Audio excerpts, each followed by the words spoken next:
ऐसा है ना, कान बने एक रैप्टर आ जाएगा तेरे, समझ गया? ज्यादा मेरे सामने स्टैंडर्ड स्टैंडर्ड मत कर। भाई साहब आज का विकेट के बारे में रजत दलाल फुल ऑन फायर है। रोहित शेट्टी के सामने उसने विवियन डिसेना को कान पर एक रैप्टर मारने की धमकी दे दी है, और मतलब वीकेंड के बाहर के एपिसोड के बीच में उसने आपस में झगड़ा कर लिया है। दोस्तों होता कुछ ऐसा है कि जो आज का वीकेंड के बाहर आप सभी को पता है कि सलमान खान इंडिया में नहीं है, तो इसकी वजह से वो वीकेंड का बार होस्ट नहीं कर पाया है। तो इस वीकेंड जो वीकेंड का बार है, शनिवार का बार है, उसमें रोहित शेट्टी शो को होस्ट करने वाले हैं। और जब रोहित शेट्टी साइड पर आते हैं, सभी घर वालों क्लास लगा रहे होते हैं, तो रोहित शेट्टी सभी घर वालों से पूछते हैं कि इस घर में ऐसा कौन सा कंटेस्टेंट है, कौन सा सदस्य है जिसके घर में होना या ना होना एकदम बराबर है। तो सबसे पहले विवियन डिसेना अपनी राय देता है, बोलता है कि मुझे लगता है कि दिग्विजय राठी, क्योंकि ये अभी भी घर में नया है और ये घर से सारे क्वेश्चन पढ़ के आया है, क्वेश्चन पेपर पूरा याद करके आया कि कौन कौन से कि घर में क्या क्या करना है, क्या क्या नहीं करना है। ठीक है, तो विवियन कहता है कि ये सब घर में होना या ना होना एकदम बराबर है। उसके बाद दिग्विजय राठी कहता है कि जो ये विवियन डिसेना है ना, ये अपने आप को आखिर समझता क्या है, इसके अंदर कुछ ज्यादा ही घमंड भरा हुआ है, इसने 10 साल काम किया तो ये अपनी ये अकड़ दिखाता रहता है। उसके बाद दिग्विजय राठी ये भी कहता है कि इसके अंदर कुछ ज्यादा सुपीरियोरिटी कॉम्प्लेक्स कूट कूट कर भरा हुआ है, और इसके अंदर सुपीरियोरिटी कॉम्प्लेक्स नेगेटिव वाला कूट कर भरा हुआ है। और ठीक है, मेरे अंदर भी है, सबके अंदर होता है, अच्छी बात है, लेकिन इसके अंदर जो ये नेगेटिव भरा हुआ है ना कहीं इसको किसी दिन ले डूबेगा। उसके बाद दिग्विजय राठी ये भी कहता है कि खैर अकड़ और घमंड तो मैं खाली अपने पापा का सहता हूँ, अपने बाप का सहता हूँ, लेकिन मैं इस विवियन डिसेना का तो बिल्कुल नहीं सहने वाला।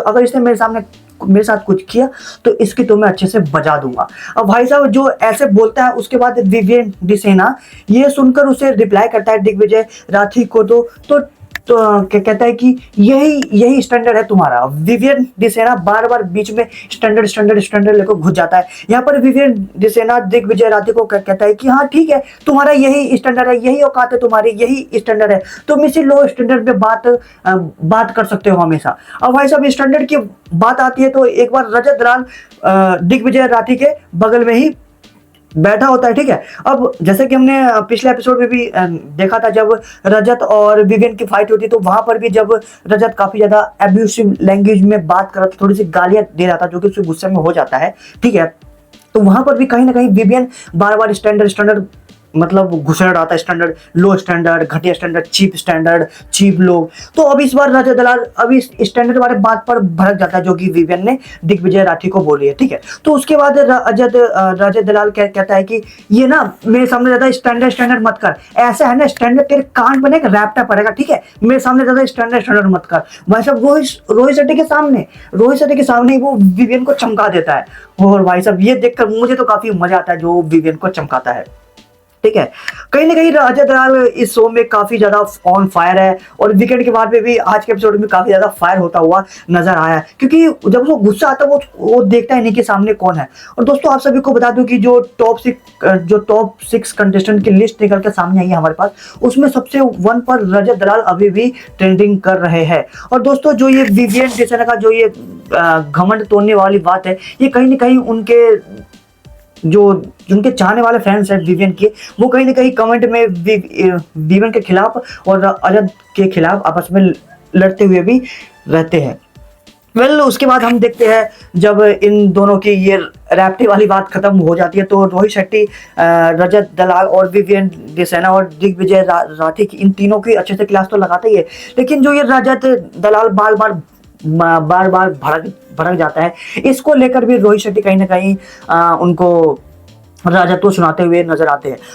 रोहित शेट्टी आज को होस्ट करने वाले, और उसमें श्रुतिका और शिल्पा से एक टास्क करवाने वाले, मूवी का सीन करवाने वाले हैं, और इसी टास्क के बीच में भाई साहब इन दोनों के बीच में तू मैं बहस हो जाएगी। ठीक है, अब ये दोनों भी, जो श्रुतिका जो इस घर में काफी उभर के बाहर आई है, लेकिन अब ऐसा देखने को मिलने वाला है कि श्रुतिका और जो ये है शिल्पा मैम, इन दोनों की तू मैम होने वाली है किसी सीन को लेकर, बहस को लेकर, और इसी बहस में भाई साहब इनकी लड़ाई काफी ज्यादा आगे बढ़ती हुई नजर आई है। दोस्तों आप सभी को पता है कि जो शिल्पा मैम है कितनी ज्यादा सेफ खेल रही है, वो अरन की साइड से भी मतलब दूसरी टीम से भी सेफ खेल रही है, और जो उनका विवियन का ग्रुप है इनके बीच में भी रहकर बिल्कुल सेफ खेलती हुई नजर आ रही है। मतलब ये किसी के सामने कुछ भी मतलब नहीं बोलती कि किसी का झगड़ा हो जाए, तो ये सेफ खेलती हुई नजर आ रही है। लेकिन रोहित शेट्टी ऐसा नहीं करने वाले भाई साहब। आज के एपिसोड में विवियन और शिल्पा और करण के बीच में, इन तीनों के बीच में एक सीन कराने वाले हैं,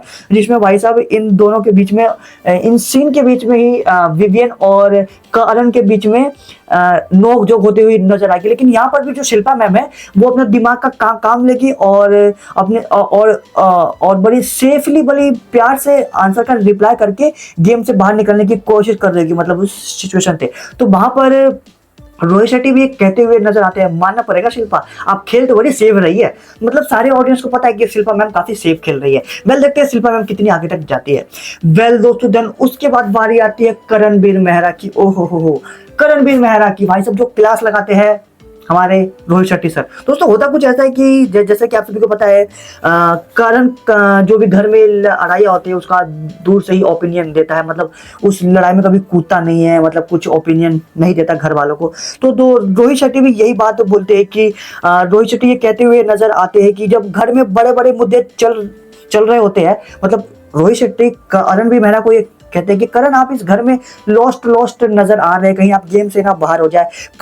रोहित शेट्टी सर ये कहते हैं कि करण जब घर में बड़े बड़े मुद्दे होते हैं तो आप घर में साइड हो जाते हैं, किनारे हो जाते हैं और वहां पर साइड में बैठकर आप अपना दिमाग चालू कर देते हैं, ठीक है।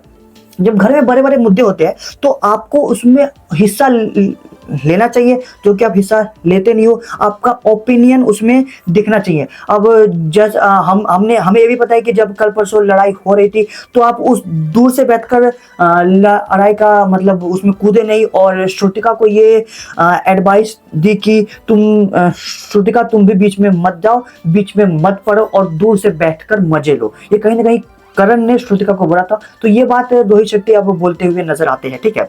तो उसके बाद रोहित शेट्टी सर कहते हैं कि तुम ये गलत कर रहे हो, अगर घर में कोई लड़ाई हो रही है तो तुम्हें अपना ओपिनियन देना चाहिए, लड़ाई में कूद कर उन्हें मतलब अपना ओपिनियन देकर छुड़वाना चाहिए। तुम्हें पता है तुम खतरों के खिलाड़ी क्यों जीते थे? क्योंकि तुम्हें पता था कि तुम किससे कॉम्पिटिट कर रहे हो, ठीक है। लेकिन यहाँ पर गेम अलग है, तुम्हें पता ही नहीं कि तुम किससे कॉम्पिटिट कर रहे हो, तुम एकदम अलग ही खेल रहे हो, तुम एकदम अलग ही खेल रहे हो, तुम्हें ऐसा नहीं करना चाहिए। और यहाँ पर गेम अलग है तो तुम्हें पार्टिसिपेट करना चाहिए। और जब तुमने सभी घर वालों को ये राय दी थी, जब अविनाश और रजत की तू मैं बहस हो गई थी, हाथापाई हो गई थी, तो तुमने वहां पर सभी घर वालों को ये समझाया था कि कोई भी बीच में मत कूदो। ये लोग कॉन्ट्रैक्ट साइन कर आए हैं और इन्हें पता है कि कौन सा रूल तोड़ना है, क्या क्या क्या रूल है, कौन सा रूल नहीं तोड़ना है, तो इन्हें पता है। तुम सब बीच में मत कूदना। तो जब करण ने ये सभी एडवाइस घर वालों को दी थी तो रोहित शेट्टी कहते कि जो आपने ये एडवाइस दी थी, आपकी एडवाइस घर वालों को ही उल्टी पड़ गई। पता है कहां पड़ गई? जहां पर सारा अरफी खान ने इतनी घर के रूल तोड़े, जो भी उसने कल परसों के एपिसोड में किया है, जो इतने रूल ब्रेक किए हैं, ये सब आपकी वजह से हुआ है, सब आपकी एडवाइस की वजह से हुआ है कि कोई बीच में लड़ाई ना कूदे। तो आपके इस पे तो रोहित शेट्टी कहते हैं कि करण आपको इस पर क्या लगता है कि इसमें क्या सही है, क्या गलत है, कि जो ये हुआ रूल ब्रेक हुआ, आपको अपना ओपिनियन देना चाहिए था आपको। ऐसा अब मैं ऐसा एक्सपेक्ट करता हूं कि आप आगे अपना ओपिनियन देंगे। तो करण बोलता है कि ठीक है, मैं आगे से पार्टिसिपेट करूंगा, इसमें अपना ओपिनियन सभी घर वालों को दूंगा और ऐसी सलाह नहीं दूंगा। वेल, ये सब क्लास लगाई है रोहित शेट्टी ने करणवीर मेहरा की। तो भाई साहब ये सब हुआ है आज के वीकेंड के बार के एपिसोड में, काफी ज्यादा मजा आया है। वही ना कहीं जो हमने शुक्रवार के जो बार में एपिसोड में देखा था, जहां पर एकता मैम ने शो को होस्ट किया था, वहां पर जो एकता मैम ने विवियन की भी क्लास लगाई थी, जहां पर उन्होंने ये भी कहा था कि जो ये विवियन तुमने 10 साल काम किया, तुम का अलस के लाडले हो, तुमने 10 साल का अलस को दिया, काम किया, तो क्या अपने आप को महान समझते हो क्या? अपने काम का घमंड तुम किसको दिखा रहे हो? भाई साहब जब ये सब रोहित शेट्टी जब बोलते हैं विवियन को, तो कहीं ना कहीं मजा आ रहा होता है। और हमारे पास काफी कमेंट भी आए हैं और मैंने सोशल मीडिया पर काफी पोस्ट भी पढ़े हैं, जहां पर विवियन डेसना के इस काम वाले घमंड को लेकर काफी लोग उसकी आलोचना करते हुए भी नजर आ रहे हैं। वेल, इसके बाद उन्होंने एकता मैम ने भी शिल्पा को कहा था कि ये काफी सेफ खेल रही है। और भाई साहब चाहत पांडे जो बार बार एक वुमेन नेशनल टीवी पर ये किया वो किया, तो इसके लेकर भी चाहत पांडे की बात लगाई थी एकता मैम ने। और उन्होंने कहा था कि तुम वुमेन कार्ड लेकर खेलना बंद करो, तुम इस घर में कंटेस्टेंट बनकर आयु कंटेस्टेंट बनकर खेलो, ये बार बार वुमेन वुमेन मत करो, ठीक है। और ये सब हुआ। और उसके बाद उन्होंने रजत दलाल की भी क्लास लगाई थी, जो रजत दलाल ने जो गाली वाली बक देते हैं लड़ाई के बीच में, ये जो इतनी अब्यूसिव लैंग्वेज है। तो रजत दलाल को उन्होंने कहा था जो आप इतनी गाली बकते हैं, आप कहते हो कि आप एक तरफ माता बहनों की रिस्पेक्ट करते हो और एक तरफ आप माँ की गाली बक देते हो, तो ये काहे का रिस्पेक्ट है। तो रजत दलाल कहता है कि मेरे से गुस्से गुस्से में सॉरी मतलब निकल जाता है, इसके लिए मैं बाद में सॉरी भी बोल देता हूँ, मेरे से गुस्सा कंट्रोल नहीं होता, मैं ऐसा ही हूँ, मेरा नेचर ही ऐसा है, तो मैं क्या करूँ। तो एकता मैम कहते हैं कि ठीक है, मतलब थोड़ा कंट्रोल करना सीखो और गाली वाली देना थोड़ा कम करो, ठीक है।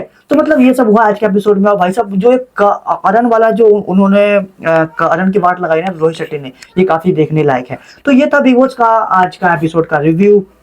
कैसा लगा कमेंट में बताओ, वीडियो को लाइक करो, शेयर करो, कमेंट करो, और हाँ पेज पे नहीं हो तो पेज को फॉलो करना ना भूलिएगा।